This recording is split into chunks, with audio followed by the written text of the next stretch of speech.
Good afternoon. Welcome to this first UKCGE webinar from the Graduate House in Loughborough University. My name is Stan Taylor. I'm a member of the UKCGE executive, and my purpose today is to talk through some issues with Dr. Matthew Inglis, who was the winner of the Outstanding Supervisor Award last year. And the sort of format we're going to have is perhaps 20 to 30 minutes of questions and answers between us, with another 15 minutes for questions from you at the end. In terms of asking questions, if you look at the bottom of your screen, you'll see that there are three options. One is the raising hand one, which we're not going to use in this particular webinar. The second one is the question and answer. So if, as we go through this, you do have questions, then please type them in and we'll do our best to answer them as they come through. And then thirdly, if you have technical issues, there's a chat function, and what you can do is enter any problems into that and they'll be kind of answered off screen. Well, now to the main business of the day. So we have Matthew here. Matthew got this award. It's the first one of its kind actually anywhere in the world, a national award for research supervision. Matthew gained it last year, and he was commended for many things, but three of the things he did over and above beyond the call of duty were providing an outstanding research environment for his students, state-of-the-art equipment, building connections with international research groups, and securing funding so that his students had the opportunity to participate in specialist workshops with others in universities abroad. Bringing academic staff and research students together to share work, which is gold dust.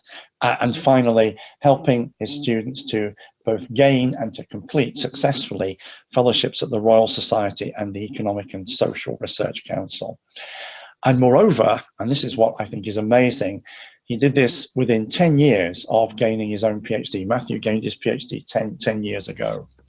So I'm going to start, if I may, by asking him what the main influences are upon his practice. He's obviously developed incredibly in 10 years. What were the main influences, Matthew? Well, yeah, no, that's a good question. I had obviously my own PhD. Supervisors are very important sources of practice that you look to and think about. So I had 3 PhD supervisors myself, because one of them, Eddie, retired midway through.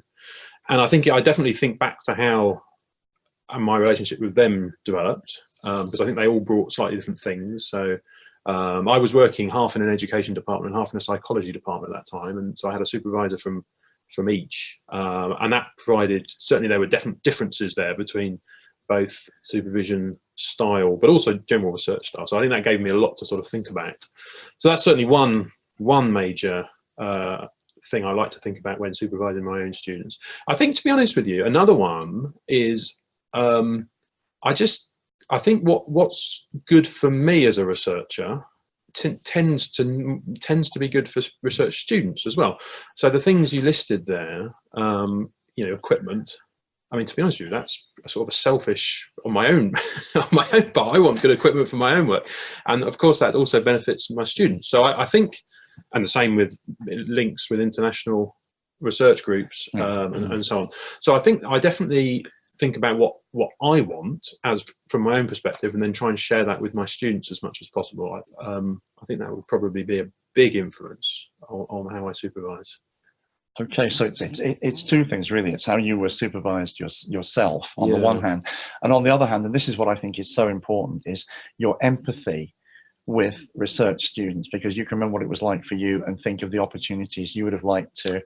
Well, not even so much. I mean, yes, I think that's true, but not just what it was like for me when I was a student, but what it's like for me now. I mean, I think there's not that big a difference between the needs of a research student and the needs of an academic researcher in terms of networking opportunities and talking, collaborations and so on, and equipment and opportunity to have seminars and discussions. That all benefits research staff and academic staff just as much as it benefits research students.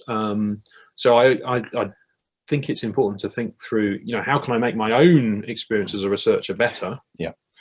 In a purely selfish way, and then try and share that around both with other colleagues in the department and with my research students. I should also say, I mean, nowadays, I mean, in fact, ever since I've started supervising students, I've always had a co-supervisor, and it's interesting to, I think that's really helpful, because it's interesting if you co-supervise with lots of different people, you get to see what they're, you know, how they do things. So I think that's another important influence on practice. You know, you're observing how I supervise with one colleague and how the difference is when I supervise with another, and working out, you know, what you can learn from all of your colleagues in that way, I think is quite important as well. Yeah. Okay, thank you.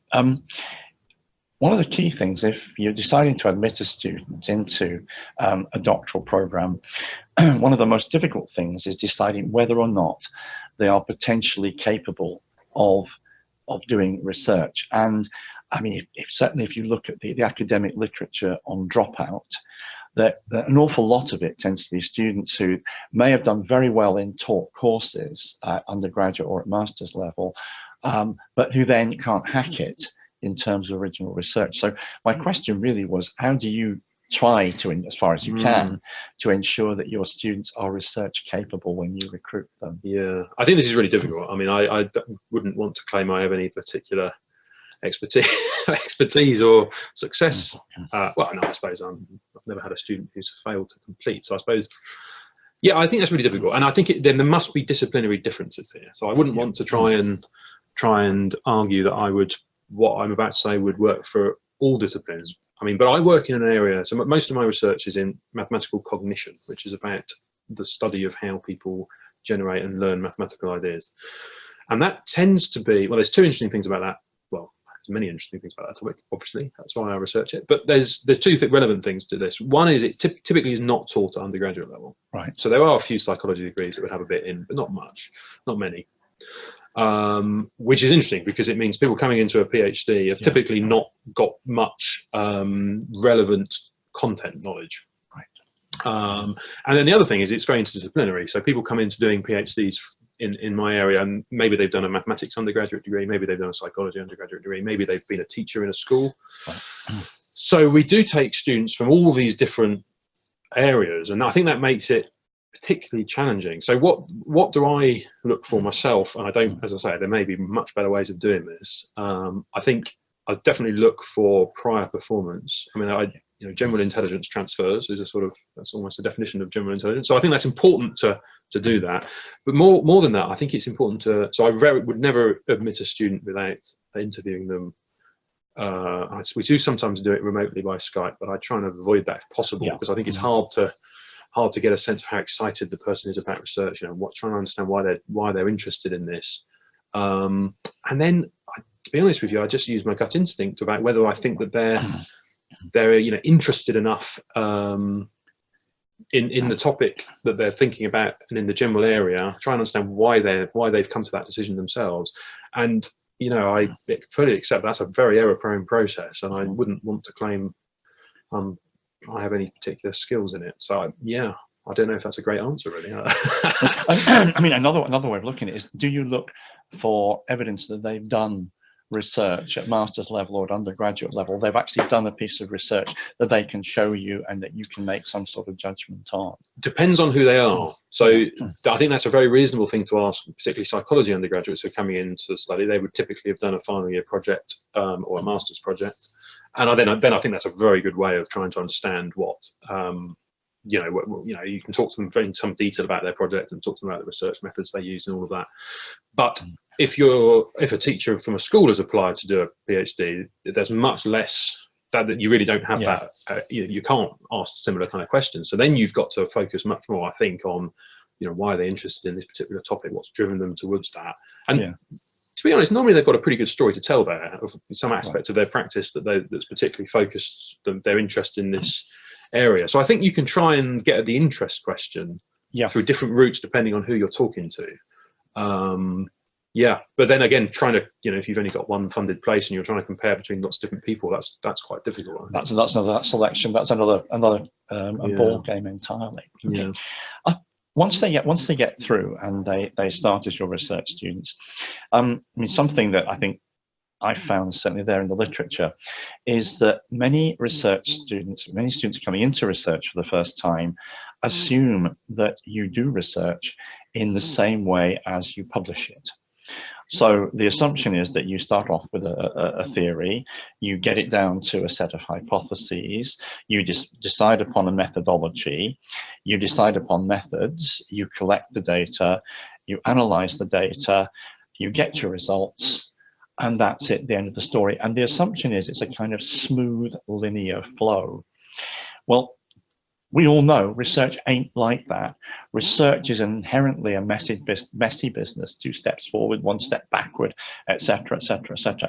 How do you try and ground your students in the realities of research? Yeah, and that's very interesting, I think. I mean, I think one thing I do, I mean, you know, one of these interesting things about coming on here is I've had to sort of think a bit about what I do. I'm not particularly self-reflective, really. So one thing I think I do is I do try and be pretty open with students about things that are going on in my own research, you know, my own research, part of my research that isn't related to them. So I definitely are very, you know, over lunch, if we're sitting around having cups of coffee and sandwiches or whatever, I'm pretty open that I've been annoyed by a reviewer, for instance, and so a reviewer's misunderstood something maybe, and I'm a bit angry about that, and I think I know who it is, and I'm willing to have an, you know, that kind of thing. Yeah. And I think that's quite helpful for that, because it definitely emphasizes to them, I think, that you know, it's a rocky path. It's not a very objective process, publishing research and doing research, and things can go wrong. Non-academic things can go wrong. You know, personal relationships can get in the way, and you can end up having disagreements or misunderstandings. So I think it's helpful to be very open about that, and you know, and you've got obviously got to be a bit careful, because at some point you don't want to be unprofessional and start, you know, and you know, but I do think exposing students to that aspect of being a researcher is quite valuable for the kind of thing you're talking about. Yeah, but obviously you've got to be a bit careful.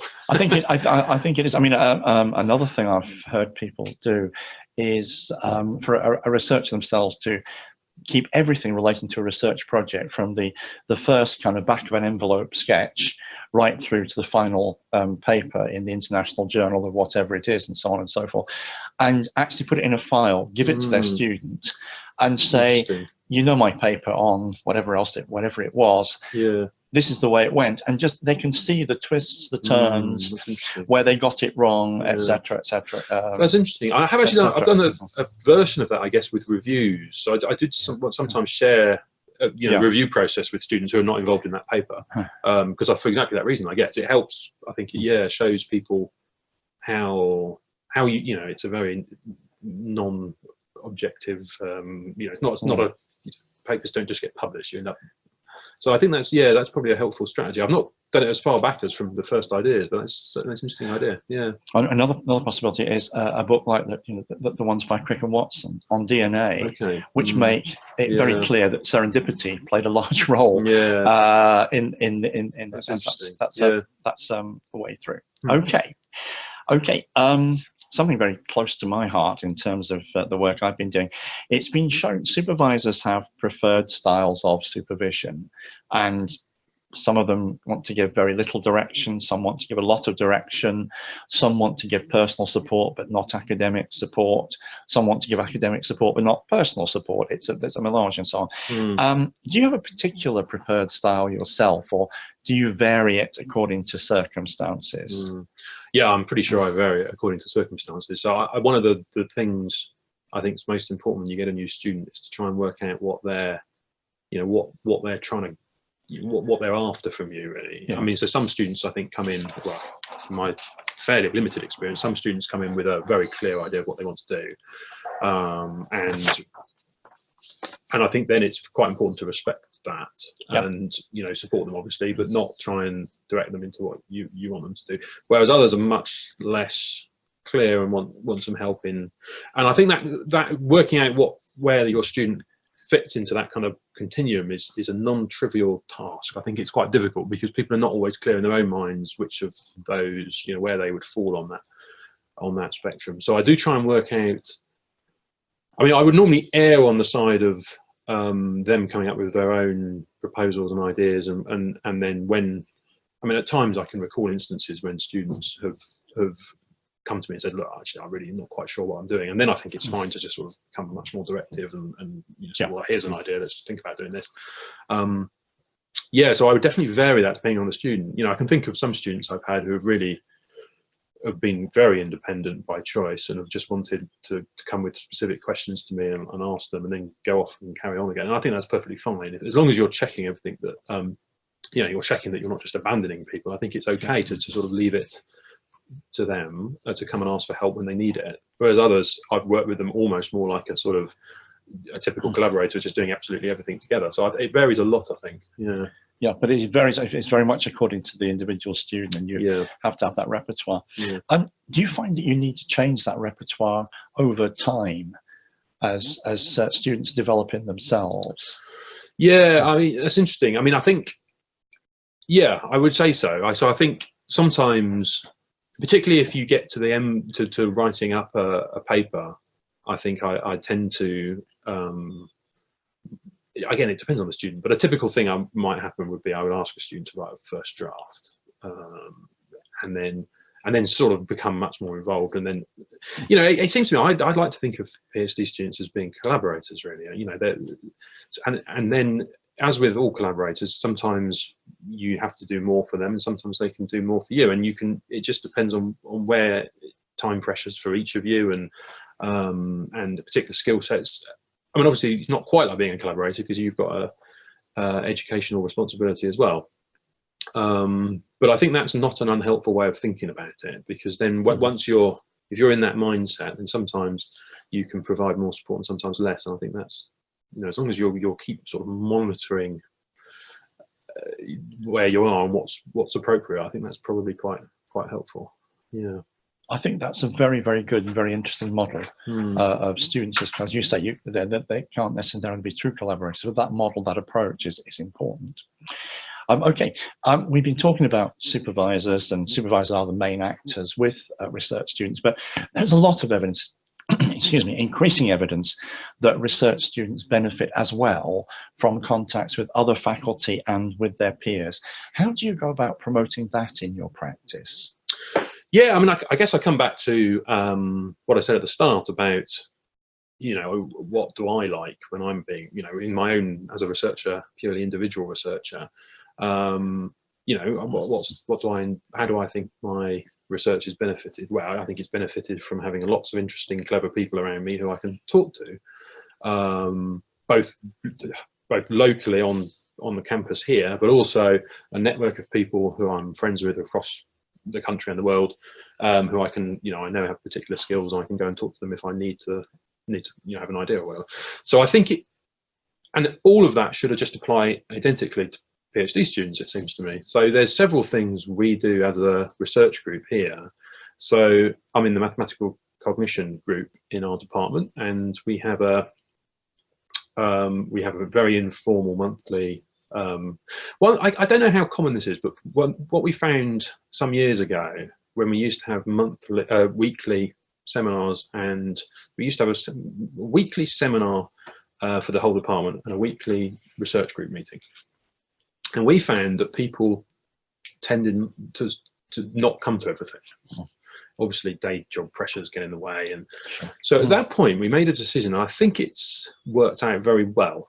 Not entirely, mostly through luck rather than judgment, I think. But we decided to move, instead of having a weekly research seminar, we moved to a monthly model where we'd have a monthly, a whole afternoon.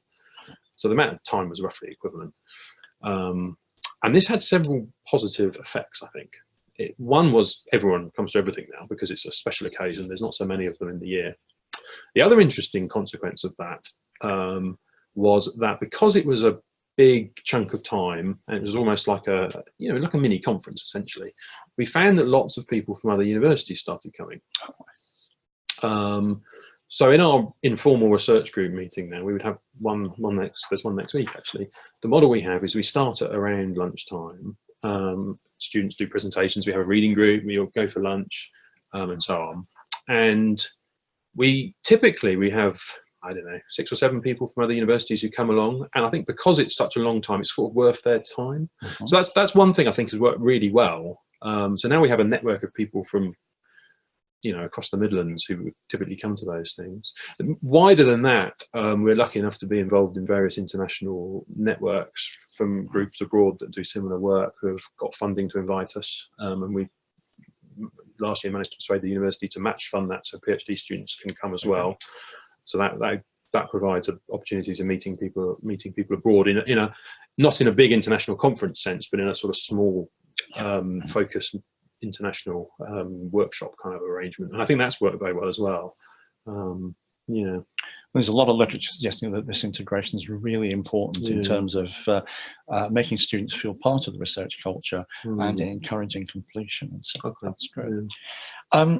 Okay, many students in the UK, where we don't use the viva much at undergraduate or master's level, the doctoral viva is their first experience of an oral examination.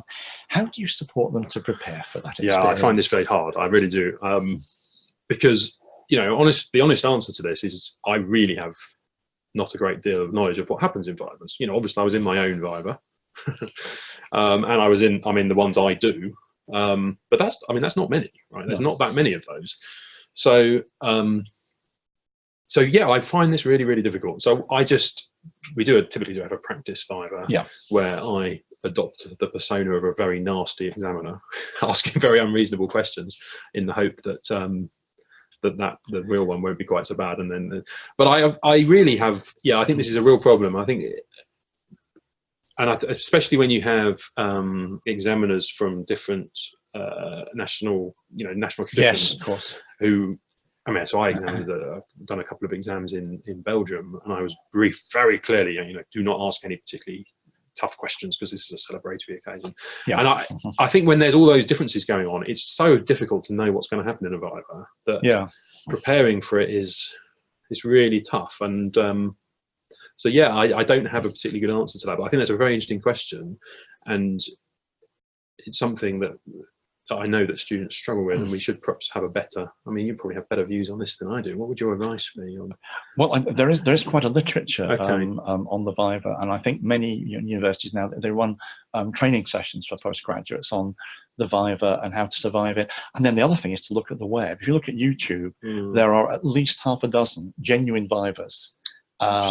Which you can watch across a range of subjects, and you can see what happens.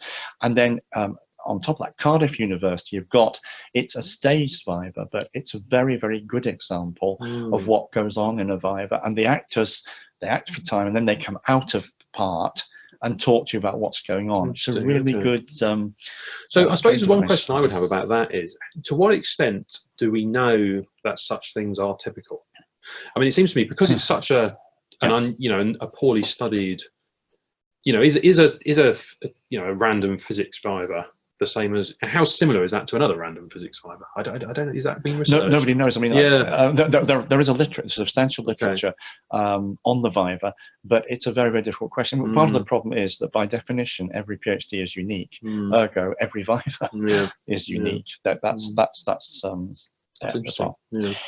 Okay, I think it's a last question before we go into more interactive mode. Doctoral education it's always changing, and with it the demands upon supervisors. How do you go about keeping your practice up to date and current? Yeah, so this is interesting. I mean, again, I think it really is, I would think about that question in terms of general research, really. I mean, so research is changing. And I mean, in my own field, there's been a very big development recently called the so-called replication crisis. People are familiar with that in psychology, where, and that's been a really serious change, I think, and where people have suddenly realized that maybe practices that researchers have been adopting for some time are suboptimal for various reasons I won't go into, and that things need to change. And what's very interesting about that, I think, is, so as a research group, all of the academic staff sat around talking about this and thought what we might need to do, if we needed to have a new policies and so on. And we had a long discussion and argument about this, because it's quite a controversial topic and what to do about it and so on. And in the end, we came up with a proposal, and we talked to the research students in one of these research meetings that we have. I have to say they've been really refreshing about this. Because I guess because they don't have the baggage of all of the old and how things have been happening. It's very instructive, I think, to talk through with your PhD students about new ideas as a result, because I think they're very open to improving things in a way that academic staff are less so. So I think involving students to the point where we often have research, in our reading groups, we have papers to discuss these issues. And we all find this, academic staff all find this really fascinating and interesting about how things need to change. And one of my PhD students came up to me and said, look, we keep discussing this, let's just do some, this is trivially obvious, of course you need to change all of it. Oh, God. Okay. So I do find that quite interesting, how they're much more open to change. And yeah, so I think involving PhD students early in those conversations is very productive. Yeah, for that reason. But I guess that's a sort of general research question. In terms of how I update my more general doctoral supervision practices, I don't know, to be honest. I'm not sure I'm very reflective on that. I perhaps should be. Maybe, I mean, yeah, I don't know. Yeah, good question. I should think more about that. Well, I mean, I just, one example I can from my own institution, Durham, we have Excellence for Supervision Awards, and the people who win those do workshops with staff in their faculty and say, it's just, this is what I do, warts and all. And all the feedback we've had suggests that it's developmental for the excellence one, because they have to reflect on it. And it's absolute gold dust for the new supervisor in the faculties. That's just another way of doing it.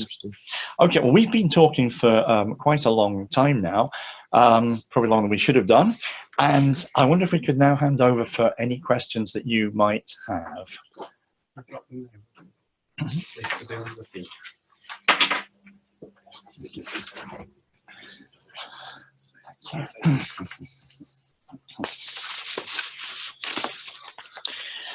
Okay, this is one for Matthew here, and I'm going to read it to you. It says, Matthew, you had 2 supervisors from different disciplines. How important do you think it is that co-supervisors give coordinated and consistent advice? Or do you think the doctoral researcher should learn to assimilate and manage the different sources of advice themselves? It's a very good question. Very interesting. Very good question. I think the answer to that has got to depend on the student. I mean, I think, the world is full of conflicting advice, right? We all have to do that. We all have to learn to cope with that at some point. So I think it's desirable in some sense for students to be exposed to that and to have to think for themselves. But equally, I can see that can be a real problem for some students if they're struggling and they really need some clear direction. So I think supervisors need to be pretty aware of that themselves, and think through what would be appropriate in each in each case for each student. I mean, I should say, so when I said I had supervisors from different disciplines, I mean, that in some sense was true, but so what I ended up actually happening was, I ended up, because I just needed to use some equipment in a different department, I ended up just working very closely with one academic in that department, who I guess technically wasn't my supervisor. On paper, I got no workload credit for it. But I sort of kind of feel like he was, because we worked so closely together. So actually, on some formal sense, my 2 supervisors actually have very little to do with each other. So I guess I would have got quite conflicting advice at the time, but I guess they also had quite clear roles. So yeah, it's a very interesting question now. I mean, I don't think there's anything wrong with students working with lots of different people and getting lots of different advice, unless, obviously in some circumstances that wouldn't be true, and then you need to be quite sensitive to that. Yeah, it can be difficult. I mean, if they send a chapter in and they get very different feedback from co-supervisors, that can be very upsetting for the candidate. So in that context, I guess we would typically, when I co-supervise, we would do that together. Yes. So normally what I would do is a student would send in a chapter and a supervisor would either I would give feedback, and then the student would go away and do some changes, and then the other supervisor would, or we'd just sort of pass it around and add comments to a PDF on top of each other. So I guess you're right, in those circumstances we would be quite careful about that, I think.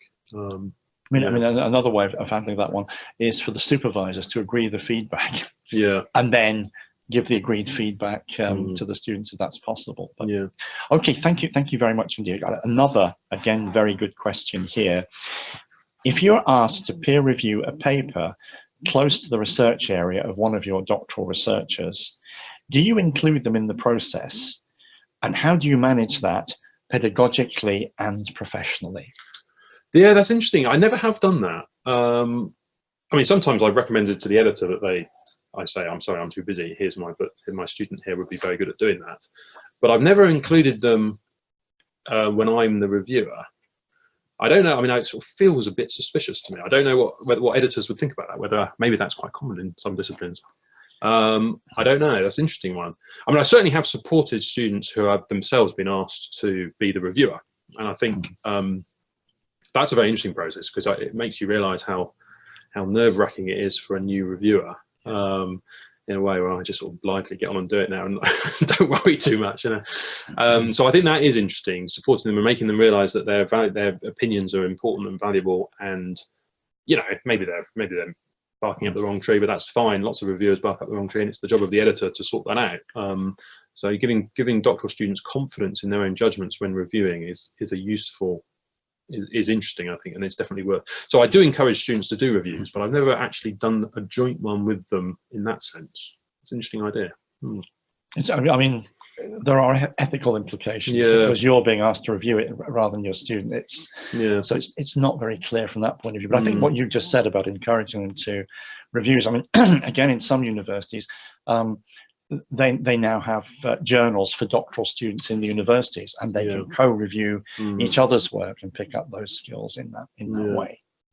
Okay, I have another one here. If you vary styles of supervision between doctoral researchers, can this be, in brackets, misperceived as favouritism? How do you mitigate against that? Yeah, it's interesting. I guess you'd have to ask my students. I don't know. I guess that might be. Yeah, it's a very good question. I mean, I suppose depends what you mean by different styles. I mean, I wouldn't want to, you know, I would never say no to a student if they want to come and have a meeting. And I would always have a minimum certain number of meetings over, you know, we're required to these days, have to have a certain number of, not very many actually, not nearly enough in my view. But so I guess I tend to leave it to the student to call on me.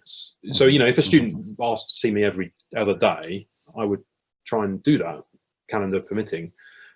But I think it would be strange for another student to feel that was favouritism if they weren't asking for that. If you know what I mean? So I guess I do it. I put more onus on the student, and that probably helps with that issue. I've never perceived my students as thinking like that, but maybe they have hidden grudges that I don't know. It's not one that I've personally come across in the literature. That may be just me in that particular circumstance. Okay, we're doing well for questions. Keep them rolling in, please. Another one here. What is the role of the supervisor in offering academic and non-academic career advice?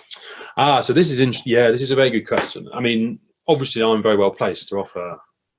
Well, all supervisors are well placed to offer academic career advice, and massively less so for non-academic. Well, at least in my discipline, massively less so for non-academic career advice. I mean, one of my students who graduated a couple of years ago is now a research officer for an educational online educational resource company, and you know, I've really got a very limited understanding of this industry. I couldn't offer any useful advice at all, really. No. But nevertheless, I do try and keep in contact with her and find out what she's up to, and that can potentially lead to collaborations. Like we've discussed some already. So yeah, it's a difficult this one, and because of that. Because of the balance of knowledge you have, of course, you've got to be very careful that you're not pushing people into doing what you know about simply because you can offer better advice on that. So I think that's a really interesting and difficult question, one I don't have a great answer to, I don't think. Yeah.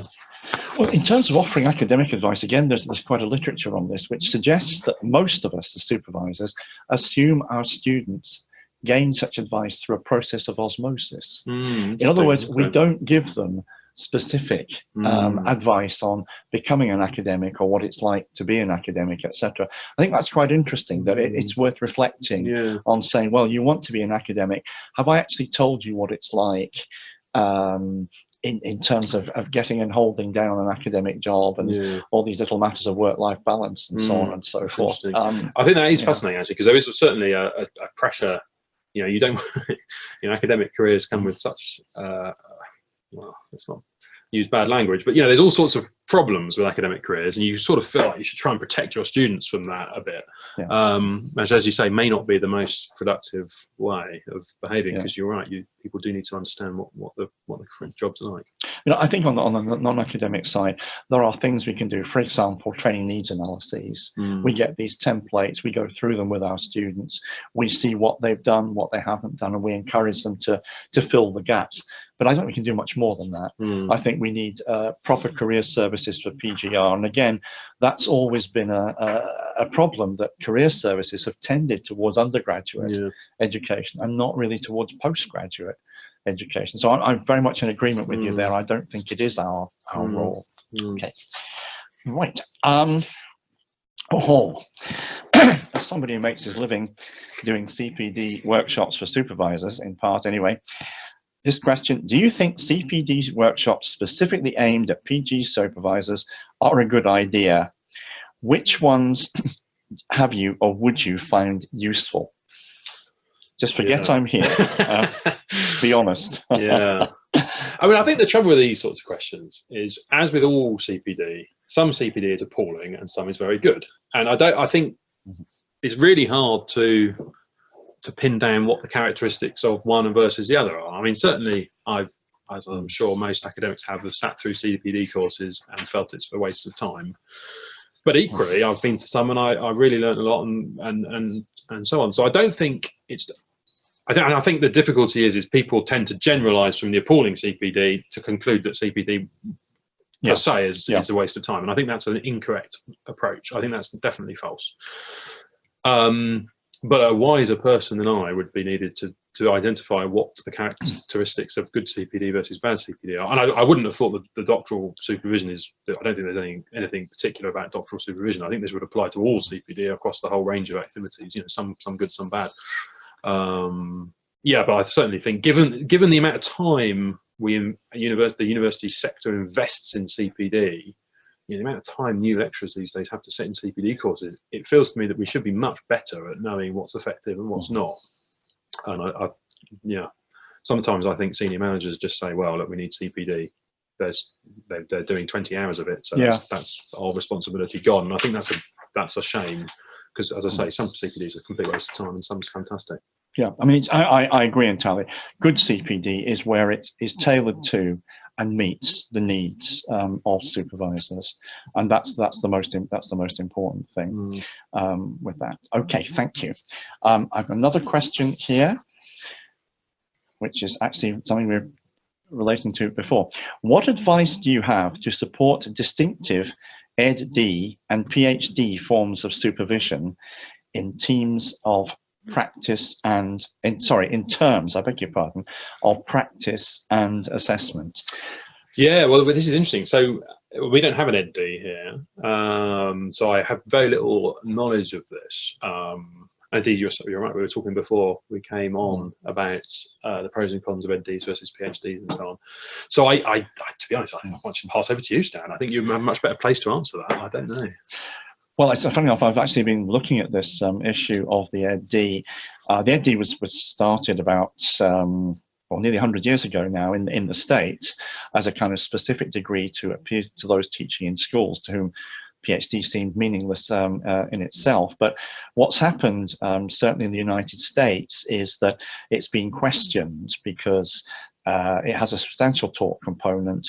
The dissertation is shorter than that for a PhD, and they've also been really questioning whether they've been producing researching professionals through the EdD.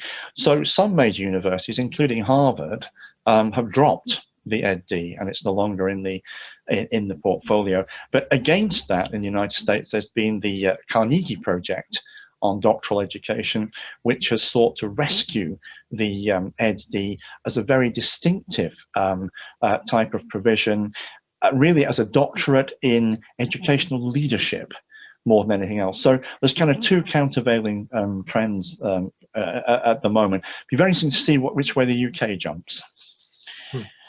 Okay. Well, this one is actually the same one. How do you evaluate the knowledge contributions of professional doctorates compared to a PhD? Do you want me to try and answer that? The PhD is an attempt to produce professional researchers. The professional doctorates are an attempt to produce researching professionals. They're two different things, and they're aimed in different ways. And I don't think it's easy to evaluate the knowledge contributions because you're contributing to two different types of knowledge.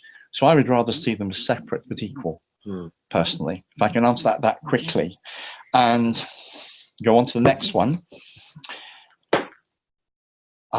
This is what creative and innovative forms of portfolio can you share, i.e. portfolio dissertations? Do you have any?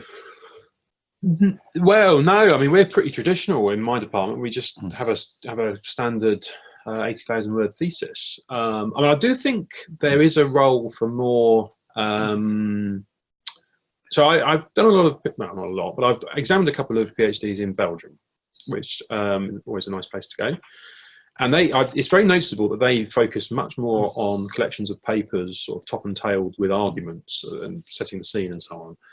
And I think that's an approach that we should think about more here. I think I think that's certainly a better training for being a professional researcher, producing a set of academic papers, which many of them are published, and then linking them together with some kind of argument at the front and an argument at the end.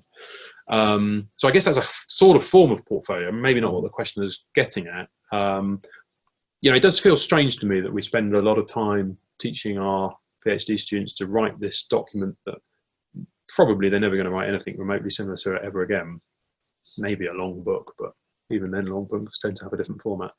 So yeah, I think that's something we should perhaps reflect on.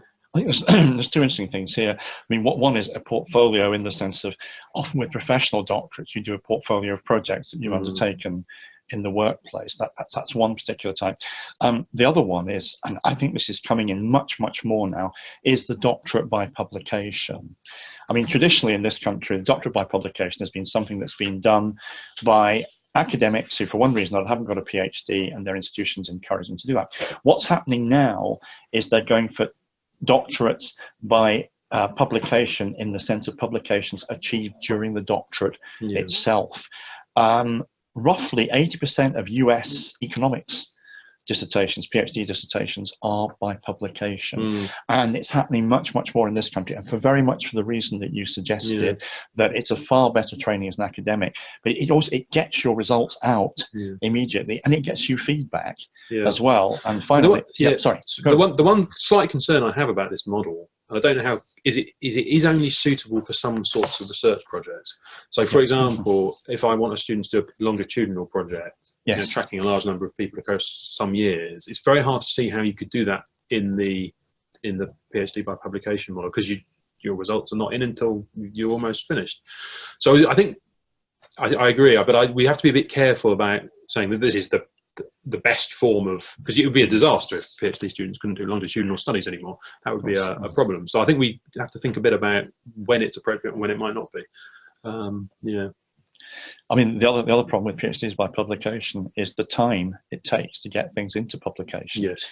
That can be an issue as well. Even the time it takes to get things accepted by a journal, that can be also an issue. Okay, we've got one very quick one here. If a student is really struggling with writing their thesis, what do you do? Yeah, well, I mean, I sort of thinking back to occasions when this has happened. I mean, I do think it's important to try and think why that is. You know, what's going on here? Why is the student struggling to write? And I think I've certainly experienced different answers to that question. You know, sometimes they're actually just not very good at writing, and people who are not very good at something tend not to enjoy it. And then there's certainly things you can do. I mean, there's a lot of very helpful books on improving writing, and there's courses you can go on. You can ask them to talk to people in the department who are particularly self-reflective about how to improve writing and so on. So I think there's a whole series of strategies you can adopt if it's just sort of a technical writing issue. If it's a motivation issue, that's much more interesting, and then you've got to think through why have they lost motivation. And I think, again, there's things you can do there to try and help with that. So I think it's quite helpful to sort of reassure the student that you're quite excited about their findings and you think they're genuinely, you know, they really need to tell people about them. It's a very good book by a guy called Jonathan Evans from Plymouth that I like to get my PhD students to read, called How to Be a Psychology Researcher, or something of that sort. And he has this very nice phrase in it, which I think is quite helpful, where he says that research, you know, until you've written up your research, you actually haven't finished the research. You know, the purpose, what is research? Is about finding stuff out and sharing it with people. So if you haven't done the sharing it, you haven't finished yet. You know, you haven't finished the research. So there's no point in finding stuff out unless you're going to tell people about it. And I think it's quite helpful to sort of to say to students, okay, so you've got your results, but that's only half the job, you know, until these results are purposeless and if no one's going to find out about them. So I think you've got to think through why they're struggling with writing, and I think there's things you can do about motivation. Obviously there's, you know, standard things like setting very strict deadlines and trying to motivate students by, I had one student where I said I would fine her if she didn't complete a chapter on time. And if she did complete a chapter, I would give her the money, and that worked very well. But I guess that wouldn't work with everybody. I don't know. Yeah. Incentivize it. I think we're out of time. Can I really thank Matthew enormously for sharing? You can see exactly why he won the award he has won. And he says he's not reflective, but that's not true. You're very reflective, and thank you very, very much indeed.